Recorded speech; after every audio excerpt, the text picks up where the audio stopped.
چونکہ میرا فیلڈ ہے کمپیٹیو ریلیجن، تقابل ادیان، تمام ملحدین کو میں فیس ٹو فیس ہی ڈیبیٹ میں، یوٹیوب پہ کئی ڈیبیٹس ہیں آپ دیکھیے گا، ملحدین کو میں چیلنج کرتا ہوں، پوری زندگی کا انسان کا حصہ اٹھائیے اور زندگی کے ہر شعبے میں تم اپنے الہادی نظام کو دکھاؤ کہ اس نے انسان کی کہاں رہنمائی کی ہے، اور ہم قرآن حدیث کے نظام کو دکھائیں۔ تو مذہب تو وہ ہوتا ہے نا جو اپنے ماننے والے کی انگلی پکڑ کے چلائے، بے شک، اور یہ ہمارے علاوہ کہیں نہیں۔ کیوں؟ کیونکہ آقا صلی اللہ علیہ وسلم کے ایک پیارے صحابی سے اس دور کے کفار نے تانے کے طور پہ کہا، بخاری شریف کی روایت ہے، انہوں نے کہا علمکم نبیکم کل شیء حتی الخلاء، کہ تمہارے نبی نے تو تمہیں سب کچھ سکھا دیا، یہاں تک کہ قضاء حاجت کا طریقہ بھی سکھا دیا، اس نے طنز کیا۔ لیکن صحابہ کی شان دیکھیے، صحابی نے لوٹ کر اس کے منہ پہ مارا اور کہا نام، ہاں ہمارے آقا نے اتنی چھوٹی چیز کا بھی ہمیں طریقہ سکھایا، اور آقا نے فرمایا اذا اتیتم الغائط فلا تستقبلوا القبلة ولا تستدبروه، کہ جب تم میں سے کوئی شخص قضاء حاجت کو جائے تو بیٹھنے کا طریقہ کیا ہے؟ کعبے کی طرف نہ پیٹھ ہوگی نہ منہ ہوگا۔ تو اتنی چھوٹی چیز میں شریعت آپ کو طریقہ بتا رہی ہے، اور شریعت کہتی ہے بیت الخلا میں جاؤ تو پیر الٹا پیر داخل کرو، دعا باہری پڑھ لو، جب بیٹھو تو الٹے پیر پہ زور دے کے بیٹھو تاکہ بڑی آنت اچھے سے بنے اور پیٹ کی صفائی اچھی ہو جائے۔ میڈیکل تھیوری بھی ہے، میڈیکل تھیوری بھی ہے، یہ میرا فیلڈ ہے، میں اس پہ بولوں گا تو گھنٹہ نکل جائے گا، لیکن میں عوامی گفتگو کر رہا ہوں۔ تو آپ سے میں پوچھنا یہ چاہ رہا ہوں، جب شریعت نے آپ کو کہیں بھی اکیلا نہیں چھوڑا تو آپ کیوں شریعت کو چھوڑ رہے ہیں؟ کیوں شریعت کو چھوڑ رہے ہیں بتائیے؟ قرآن مقدس نے آپ سے یہ کہا کہ اللہ تعالیٰ آپ کو رزق دیتا ہے تو آپ بدلے میں خدا کو کھانا دیجئے، بولیے، مزہ نہیں آ رہا، آپ ڈسٹرب کر رہے ہیں، آپ توجہ میری طرف رکھیے، جو لوگ بول رہے ہیں انہیں بولنے دیجیے، اور آپ ماشاءاللہ بڑے غور سے سن رہے ہیں، بہت غور سے سنیے، چونکہ میں زیادہ دیر نہیں بولوں گا، تھوڑی دیر اور کر کے بات ختم ہے، میری بات سمجھ رہے ہیں کہ نہیں؟ جی بے شک، ماشاءاللہ۔ تو میں یہ بتا رہا تھا کہ میں کیا بتا رہا تھا، میں خود بھول گیا، ابھی بتا رہے تھے شریعت نے اکیلا نہیں چھوڑا، اس کے بعد میں نے کیا بتایا؟ ماشاءاللہ میں نے یہ بتایا کہ اللہ تبارک و تعالیٰ نے ہمیں جو نعمتیں دی، وَإِن تَعُدُّوا نِعْمَتَ اللَّهِ لَا تُحْصُوهَا، اگر تم اللہ کی نعمتوں کو شمار کرنا چاہو تو شمار گن سکتے ہیں کیا؟ نہیں۔ ابھی لاک ڈاؤن کا پیریڈ آپ سب نے دیکھا ہوگا، ارے ہاتھ اٹھا دو ادھر سائڈ والے، لاک ڈاؤن کا پیریڈ سب نے دیکھا، آکسیجن کی کیسی مارکار تھی، بہت، آکسیجن کی کیسی ڈیئرتھ تھی، کمی، انسان لاکھوں روپے میں بھی ایک سلنڈر خریدنے کو تیار تھا، کیوں تیار تھا؟ جان بچانی تھی، کیوں تیار تھا؟ سائنس کا اگر کوئی اسٹوڈنٹ بیٹھا ہو تو بتائے 24 گھنٹے میں ہم کتنی بار سانس لیتے ہیں؟ اپروکسیمیٹلی تقریباً 21,000 بار، کتنی بار؟ اپروکس، لگ بھگ، ٹھیک ہے؟ اب میں آپ سے پوچھتا ہوں کیا 21,000 بار سانس لینے کی پاور میڈیکل ہاسپٹل کے دیے ہوئے ایک سلنڈر میں ہے؟ نہیں، ایک سلنڈر میں ہے، نہیں ہے، اسے آپ لاکھوں میں خریدنے کو تیار ہیں۔ پروردگار عالم پورے دن آپ کو سانسیں دیتا ہے، کبھی بدلے میں پیسے مانگے، کبھی بدلے میں پیسے مانگے۔ ہوٹل پہ کھانا کھاتے ہیں، کتنے کا بل بنتا ہے؟ ہوٹل والا بلب تک کے پیسے لے لیتا ہے، چپل تک کے پیسے لے لیتا ہے جو آپ اس کو ہوٹل پہ رکھتے ہیں۔ پروردگار عالم نے جو آپ کی فصل اگائی، فالق الحب والنوا، وہ رب ہے جو گٹھلی کو اور بیج کو پھاڑ کے اس میں سے فصل اگاتا ہے۔ کیا پروردگار عالم نے اس فصل اگانے کے بدلے میں آپ سے پیسہ مانگا؟ نہیں، جو پروردگار عالم ہر چیز آپ کو فری میں عطا کر رہا ہے، صرف اور صرف اپنے فضل و رحمت کی بنیاد پہ، صرف اپنے عفو و کرم اور لطف کی بنیاد پہ، ہم اس رب سے غداری کیوں کر رہے ہیں؟ ہم اس رب سے بے وفائی کیوں کر رہے ہیں؟ اگر بے وفائی نہیں کر رہے ہوتے تو مسجدیں خالی ہوتی، مسجدیں خالی ہوتی، شرابوں کے ٹھیکے ہم آباد کر رہے ہوتے، والدین ہمارے بڑھاپے میں ہم سے پریشان ہوتے، یہ تمام چیزیں سمجھنے کی ضرورت ہے۔ رسول اللہ صلی اللہ علیہ وسلم نے زندگی کے ہر شعبے میں ہماری رہنمائی کی، اب ہمیں ضرورت ہے کہ ہم شریعت سے رہنمائی لیں۔ بات سمجھ رہے ہیں کہ نہیں؟ توجہ ہے؟ توجہ ہے کہ نہیں؟ اب میں اپنی تقریر کے آخری حصے پہ آتا ہوں۔ دیکھیے بھائی، مجھے اسٹوریاں نہیں آتی تو میں اصل قصے کہانی نہیں سناتا، معذرت کے ساتھ قصے کہانی اور اسٹوریاں مجھے نہیں آتی، ٹھیک ہے؟ مجھے یہی باتیں آتی ہیں جو قرآن و حدیث کی ہو اور وہی میں آپ کو سنا دیتا ہوں۔ اب میں ہرگز اس چیز کی تمنا نہیں کرتا کہ آپ میری گفتگو کو پسند کریں، میں آپ کی پسند کی گفتگو نہیں کروں گا، آپ کے فائدے کی گفتگو کروں گا، ٹھیک ہے؟ اب فائدے کی گفتگو آپ کو پسند آئے نہیں آئے اس سے مجھ پر کوئی فرق پڑنے والا نہیں ہے، ٹھیک ہے؟ اور مجھے امید ہے کہ آپ سب کو میری اس گفتگو سے بہت فائدہ حاصل ہوگا۔ پچھلی تقریر میں ہم نے بتایا تھا کہ رسول اللہ صلی اللہ علیہ وسلم نے زندگی کے ہر شعبے میں انسان کی رہنمائی کی، اور میں نے آپ کو ایگزامپل دیا نا ابھی. اب آتے ہیں شراب کی ٹاپک کی طرف، اور شراب کے بارے میں ہم نے کہا کہ شراب کسی بھی ٹائپ کی ہو، اس کا کچھ بھی نام رکھ دیا جائے، اس کے حرام ہونے میں کوئی شک، اس کے حرام ہونے میں کوئی شک. چھوڑیں گے انشاءاللہ شراب؟ چھوڑیں گے کہ نہیں؟ انشاءاللہ. اور ایک اور حدیث سن لیجیے. اب میں آتا ہوں مسجد کی طرف، پھر گفتگو ختم کر دیتا ہوں، کیونکہ مجھے امید ہے میرے بعد جو قبلہ تشریف لائیں گے وہ بچی کچی پیاس آپ کی بجھا دیں گے. میں گفتگو کروں گا مسجد کے بارے میں. کس کے بارے میں؟ مسجد کے بارے میں. آپ کہیں گے مسجد کے بارے میں کیا گفتگو ہونے والی ہے؟ کہیں چندہ کی بات تو نہیں ہوگی؟ گھبرائیے مت، ہم چندے مانگنے والے اور بھی نہیں ہیں، ٹھیک ہے؟ آقا صلی اللہ علیہ وسلم نے حدیث میں ارشاد فرمایا، مسلم شریف کی حدیث ہے، اعلیٰ درجے کی صحیح حدیث ہے اصول حدیث کے مطابق. آقا نے فرمایا ابغض البلاد الی اللہ اسواقها. توجہ ہے جی؟ ارے میری طرف توجہ ہے جی. یہ آخری حصہ ہے، کنکلوژن ہے میری تقریر کا. آقا علیہ السلام نے فرمایا ابغض البلاد الی اللہ اسواقها، کہ اللہ کے نزدیک شہر میں سب سے بری جگہ جو ہوتی ہے وہ شہر کے بازار ہوتے ہیں. اس شہر کے کون ہوتے ہیں؟ بازار. اور آگے فرمایا وَأَحَبُّ الْبِلَادِ إِلَى اللَّهِ مَسَاجِدُهَا، اور پورے شہر میں سب سے اچھی جگہ جو اللہ کے نزدیک ہوتی ہے وہ شہر کی مسجدیں ہوتی ہیں. وہ شہر کی کیا ہوتی ہے؟ مسجدیں. اور مسجدوں پر کس کی حکومت ہے؟ قرآن نہیں پڑھا وَأَنَّ الْمَسَاجِدَ لِلَّهِ. اہل علم میں اگر عربی ارداں ہے تو وہ سمجھ رہے ہوں گے للہ میں لام تملیغ کے لیے ہے، یعنی مسجدوں پر صرف اور صرف اللہ کی حکومت ہے. کس کی حکومت ہے؟ اللہ.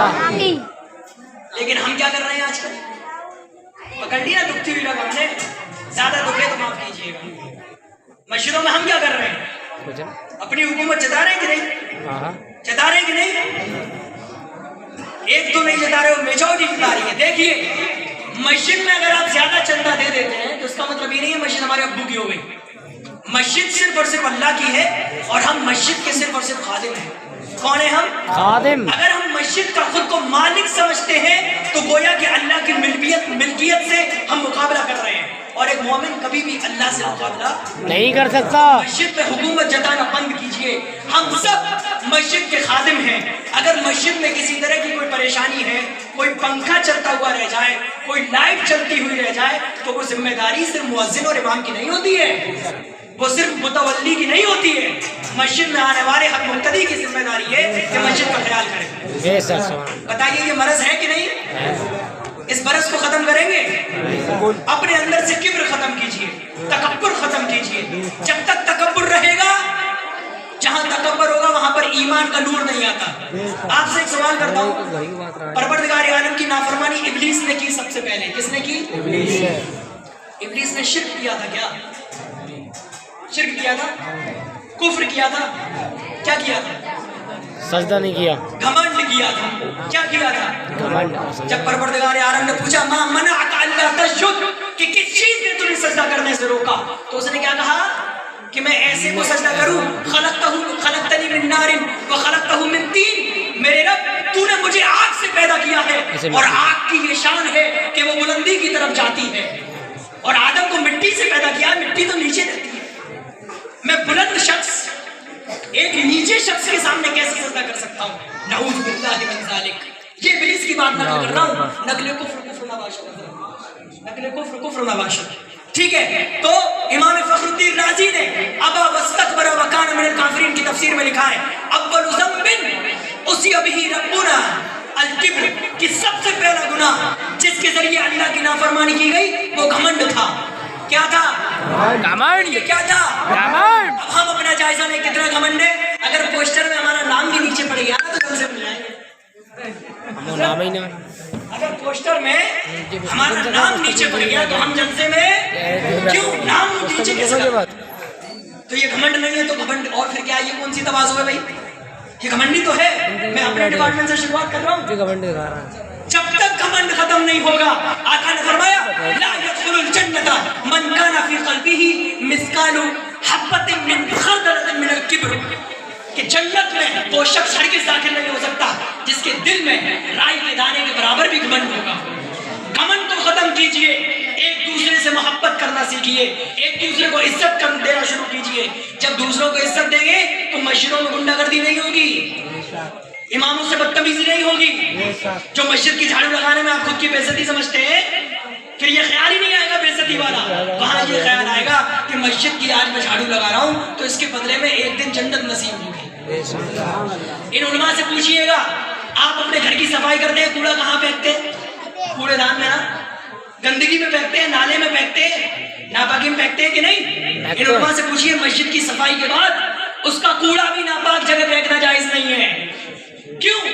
مسجد کے کوڑے کا احترام, مسجد کے کوڑے کا نجس جگہ مسجد کا کوڑا ڈالنا مکروہ ہے.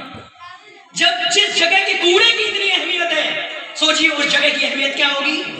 تو اس جگہ کو غنڈہ گردی کی جگہ مت بنائیے, سیاست کی جگہ مت بنائیے, اور اس کو کیا نہیں بنائیں گے, پنچایت کی جگہ مت بنائیے. صرف 5 منٹ آپ کے لوں گا بس, اور اپنی تقریر ختم کر دوں.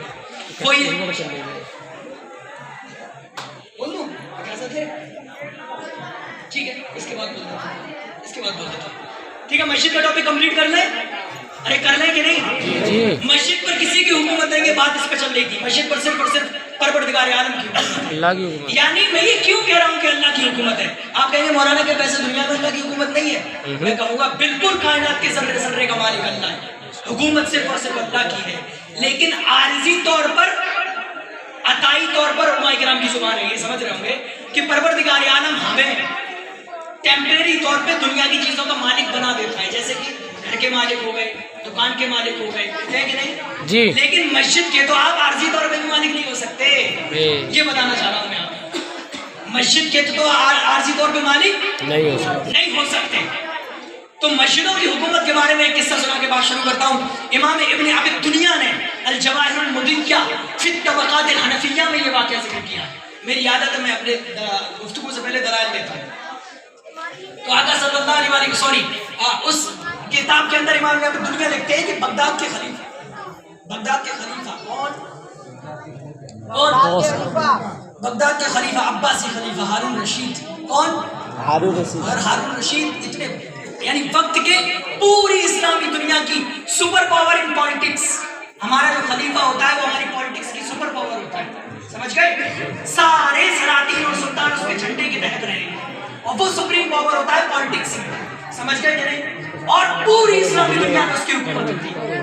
عباسی خلیفہ ہارون رشید نے اپنی بیوی سے کہا, بہت غور سے سنیے گا, بہت غور سے سننے کا وقت ہے کیونکہ آخری حصہ چل رہا ہے. عباسی خلیفہ نے اپنی بیوی کو حضرت طلاق میں تعلیق دی, طلاق مطلق, اور کہا کہ اگر تو عصر کے وقت, کہا کہ مغرب کا وقت آنے سے پہلے تک, کب تک؟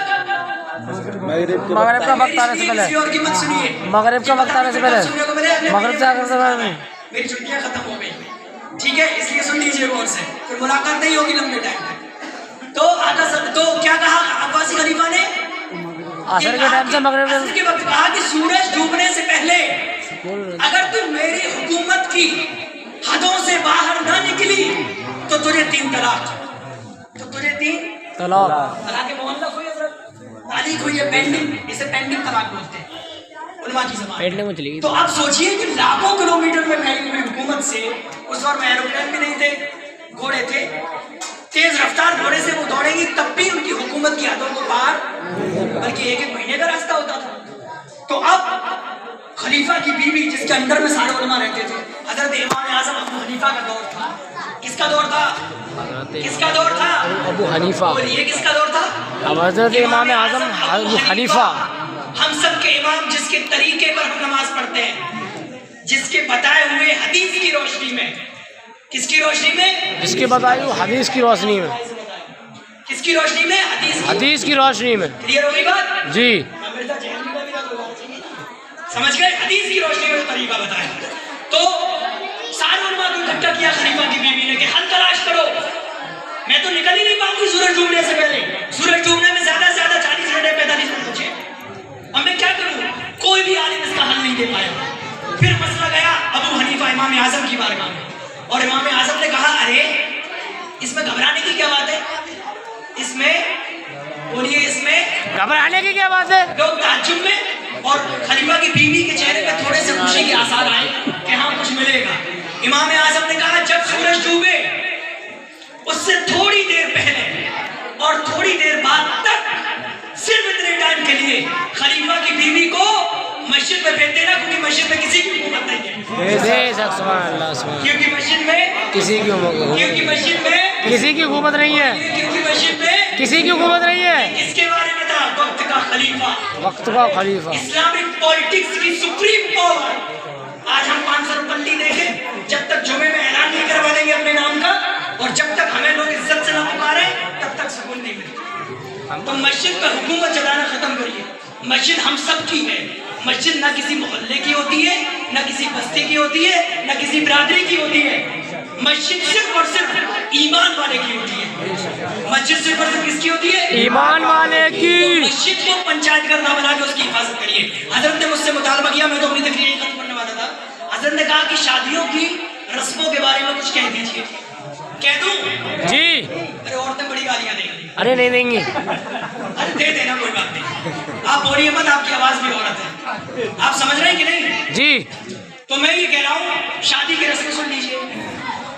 علماء کرام بیٹھے, ان سے کبھی پوچھئے گا کہ اسلام میں نکاح کتنا آسان ہے. نکاح کتنا آسان ہے. کتنا آسان ہے. کتنا آسان ہے معلوم ہے؟ بتاؤ. نکاح میں صرف 2 فرض ہیں. ارے 2 شرط کہہ لیجیے. 2 شرط. کیا ہے؟ 2 فرض. فرض کہہ لیجیے آپ آسان زبان میں. 2 فرض ہیں. کیا ہے؟ فرض. 1 واجب ہے. 1 واجب ہے. کیا ہے؟ 1 واجب ہے. اور 3 سنت ہے. 3 سنت ہے. یاد ہو گیا؟ جی. سب سے تیز بول لو, یاد بھی رکھنا چاہیے. ٹھیک ہے. 2 فرض, 2 فرض, 1 واجب, سنت. کیا کیا ہے یہ سن لیجیے. شرط یہ ہے 1 2 ایک مجلس میں ایجاب و قبول, مطلب لڑکی کی اجازت اور لڑکے کا قبول. ایک شرط یہ ہو گئی. اور 2 شرعی گواہوں کا موجود ہونا. یہ تو ہو گئی شرط. 2 شرط ہو گئی. اتنے میں نکاح ہو گیا. یہ 2 کام ہو گئے تو نکاح ہو گیا. مہر دینا یہ واجب ہے. اگر میں خطا کروں فوراً گرفت کیجیے گا, میں توبہ کرنے سے ڈرتا نہیں ہوں. میں توبہ کرنے سے, ہمارے والد سیدنا آدم کی سنت ہے, جس کے اندر کبر ہوگا وہ توبہ نہیں کرے گا, وہ ابلیس ہوتا ہے. ہم سیدنا آدم کی اولاد ہیں, ہم توبہ کرنے سے نہیں ڈرتے. مجلس میں میں غلطی کروں گا تو مجلس میں ہی توبہ کروں گا, کیونکہ حدیث میں فرمایا توبہ تو سر بالسر و علانیہ بالعلانیہ. اگر اکیلے میں گناہ کرو تو اکیلے میں توبہ ہوگی, اور مجمع میں گناہ کرو تو مجمع میں. اگر مسئلے میں کوئی غلطی کر دوں تو فوراً توبہ ہوگا انشاءاللہ. تو 2 فرض یاد ہو گئے. ایک ایجاب و قبول ایک ہی مجلس میں. ایجاب کا مطلب لڑکی کی اجازت, اور قبول کا مطلب لڑکے کا قبول کر لینا. ارے سمجھ گئے؟ جی. سیکنڈ نمبر 2 گواہوں کا ہونا. یہ 2 فرض ہو گئے نکاح کے. اگر یہ 2 کام ہو گئے تو نکاح ہو گیا. تو نکاح ہو گیا. واجب ہے مہر دینا. واجب کیا ہے؟ مہر دینا. واجب کیا ہے؟ مہر دینا. اور سنت کیا ہے؟ نکاح کرنا. سنت نکاح کرنا. سننا ہے کہ نہیں؟ جی. آپ ماشاءاللہ بہت غور سے سن رہے ہیں, اور خواتین بھی سن رہی ہیں, لیکن یہ بچے نہیں سن رہے. خیر وہ تو میرا مقدمہ. جب شریعت نے احسان لے لیا تو ہم کون ہوتے ہیں حساب لینے والے؟ بس آپ ہی لوگ غور سے سنیے. بچوں کی پرورش آپ کے اوپر ڈیپینڈ کرتی ہے. جب تک آپ نہیں سیکھیں گے بچے نہیں سدھریں گے. ٹھیک ہے, تو ہم نے آپ کو 2 فرض بتا دیے. پھر ریپیٹ کروں. 2 فرض یعنی 1 ایجاب و قبول, دوسرا 2 گواہ, 1 واجب یعنی مہر, 3 سنتیں. نکاح کا خطبہ, نکاح کا خطبہ. دوسری سنت چھواروں کا لٹانا. بانٹنا نہیں, کیا کرنا؟ لٹانا. لٹانا کیسا؟ یہ حرمتی نہیں ہونی چاہیے. ممبر پہ اسٹیج جو لگی ہوتی ہے یا جہاں بھی نکاح ہوتا ہے, سنت کی ادائیگی کے لیے 1 مٹھی چھوارے ایسے کر کے ہلکے سے بندے میں اڑا دیے جائیں. کیونکہ آقا صلی اللہ علیہ وسلم نے سیدہ فاطمہ کے جب نکاح ہوا تو اتنے خوش تھے آپ نے خوشی میں اس طرح چھالے لٹائے. سبحان اللہ. اس طرح نہ ہو یا نکاح ہو رہا میں مان اٹھا رہا ہوں. تو یہ رزق کی بے ادبی ہے. ہر چیز سمجھ گئے آپ, ہر چیز سمجھ گئے. 2 سنتیں ہو گئی. تیسری سنت کون بتائے گا؟ تیسری سنت کوئی بتائے گا؟ کھانے میں پہنچ جاتے ہو, سمجھ گئے؟ ولیمہ کرنا. حضرت آپ بتائیے, آج عوام کا امتحان ہے. میں نے کہا کھانے پہنچ جاتے ہو تو سمجھ گئے ولیمہ. ولیمہ کی سنت ہے. ٹھیک ہے, بس اتنا سستا نکاح ہے اسلام میں. اور ہم نے کیا بنا دیا؟ ہم نے کیا بنا دیا؟ اس میں کچھ بتانے کی ضرورت تھوڑی ہے. ان رسموں کو ختم کریے, نکاح کو آسان بنائیے. اگر آپ نکاح کو آسان بنائیں گے تو وہ غریب جس کی بیٹیاں اس کے گھر میں بوڑھی ہوئی جا رہی ہیں, اس کا یہ غم ختم ہو جائے گا. اس کا یہ غم ختم ہو جائے گا. رسول اللہ صلی اللہ علیہ وسلم کی بیٹی سیدہ فاطمہ کی جب ان کا جب نکاح ہوا تو دونوں کی حالتیں دیکھیے. سیدہ فاطمہ کا حال کیا تھا ظاہری طور پر, اور مرتضی علی حیدر کرار کا حال کیا تھا. کیا ہمیں ان چیزوں سے عبرت لینے کی ضرورت نہیں ہے؟ ان سے سبق حاصل کرنے کی ضرورت نہیں ہے؟ سبق حاصل کرنے کی ضرورت ہے. تو یہ بات ہو گئی نکاح کو آسان بنا کے کی. میں نے ابھی ایک مضمون لکھا تھا, ہمارے ایک صابر اسماعیلی بھائی ہیں جھارکھنڈ کے, ان کی ایک کتاب آئی ہے ایک نکاح ایسا بھی. اس پر میری تقریر ہے, اس میں نے ایک حدیث ذکر کی ہے. آقا علیہ السلام نے فرمایا خیر النکاح ایسرہ, تمہارا سب سے بہتر نکاح وہ ہے جو سب سے سستا ہو, جو سب سے سستا ہو, سب سے سستا ہو. اب نکاحوں کو سستا کرنا شروع کیجئے. میں اپنے مرشد حضور رفیق ملت سید نجیب حیدر نوری کے ساتھ ابھی پوربندر کی سرزمین میں گیا تھا. مولانا اشرف پوربندر کے بہت بڑے عالم, ان کی بیٹی کا نکاح تھا. مجمع بہت بڑا تھا, بارات میں بھی بہت لوگ تھے. جب اسٹیج پہ نکاح ہو گیا, نہ تو بارات نے ناشتہ کیا تھا اور نہ ہی کھانا. تو حضرت کھڑے ہوئے مائک پہ, تو معلوم ہے حضرت نے کیا کہا لڑکی والوں سے؟ حضرت نے لڑکی والوں سے کیا کہا کہ آپ اگر ہمیں اجازت دیں تو ہم تمام باراتی ہوٹل پہ جا کر کھانا کھا لیں. ہم تمام باراتی ہوٹل پہ جا کر, تو تمام لوگ آنکھیں پھاڑ گئے کہ حضور یہ کیا کہہ رہے ہیں. پھر حضور نے شریعت کا مسئلہ بیان کیا. حضور نے شریعت کا مسئلہ بیان کیا اور کہا لڑکی والوں پر شریعت کی طرف سے ہرگز یہ فرض نہیں ہے کہ براتیوں کا پیٹ بھرے, کہ براتیوں کا پیٹ بھرے. لیکن آج کیا ہو رہا ہے؟ پیٹ بھر کھاتے ہیں. پیٹ بھرا جاتا ہے. اگر گوشت کی ایک بوٹی کچی رہ گئی تو قیامت باندھ کو لے جاتے ہیں. ہنس لیجیے, خوب ہنسیے, قیامت کے دن رونا ہوگا. میں بھی آپ کے ساتھ ہوں گا. میں کہوں گا میرے رب میں نے بتایا, لیکن یہ نہیں مانے. لیکن یہ آپ لوگ یہ باتیں علماء سے پوچھا کریے, کب تک تعویذ اور پانی پھکواتے رہیں گے ان سے یہ پوچھا کریے حضرت ہماری نماز چیک کریے ہم صحیح پڑھ رہے ہیں کہ نہیں. ان سے یہ پوچھا کریے حضرت والد کا انتقال ہو گیا اب پراپرٹی کیسے بچے گی, فراست کے قانون سے کیے. ان سے آپ نہیں پوچھتے. ان علماء کی کوئی غلطی نہیں ہے, آپ نے بگاڑا ہے ہم لوگوں کو. جو تقریر میں کر رہا ہوں نا, آدھے لوگوں کو پسند نہیں آتی ایسی تقریریں, ٹھیک ہے, کیوں؟ کیونکہ علاج کوئی پسند نہیں کر رہا, لیکن ضرورت ایسی تقریروں کی ہے. آپ لوگ علاج کرنا شروع کریں گے. میں 3 رسموں پہ بات کر کے بات ختم کر دیتا ہوں. پہلی رسم مہندی. مہندی کے بارے میں نے پچھلی بار بھی برکاتی بھائی کے گھر پہ بتایا تھا کہ مہندی صرف اور صرف عورت کے لیے ہوتی ہے. کھال کی بات کر رہا ہوں, مہندی کو کھال پہ لگانا, داڑھی یا بالوں کی بات نہیں کر رہا ہوں. ہر چیز سمجھیے. میں کوشش کرتا ہوں کہ مسئلے کی ہر جہت کلیئر کر دوں تاکہ کنفیوژن نہ ہو کہ حضرت نے یہ بتایا مسئلہ کلیئر, ٹھیک ہے. تو جسم پر مہندی کھال پر مرد کے لیے لگانا جائز, صرف عورت کے لیے جائز ہے. کیوں جائز ہے اور حکم کیوں دیا گیا؟ اس لیے کہ عورت کے جسم پر جب کسی کی نظر پڑے, عورت کے عام طور پہ ہاتھ کھلے رہتے ہیں, پیر بھی کھلے رہتے ہیں اور یہ چہرہ بھی کھلا رہتا ہے, اور شریعت میں بوقت ضرورت انہیں کھولنے کی اجازت دی ہے. ارے بیٹا دی ہے بوقت ضرورت, ٹھیک ہے. تو ہاتھوں پر کیوں مہندی لگانے کا حکم دیا, پیروں پر کیوں دیا, دونوں پہ کیوں دیا؟ عام طور پہ لوگوں کی نظر ان پہ پڑتی ہے, چہرے پہ نقاب لگ جاتا ہے, سب کچھ لگ جاتا ہے, لیکن یہاں گلفز پہنیں گے تب بھی ضرورت کے بعد اتارنے پڑے گی. تو مہندی لگانے کا جو مقصد ہے وہ سمجھا رہا ہوں آپ کو. مہندی کا مقصد ہے جب عورت کی کھال پر جسم پر کسی کی نظر پڑے تو اس کی کھال پہ نظر نہ پڑے,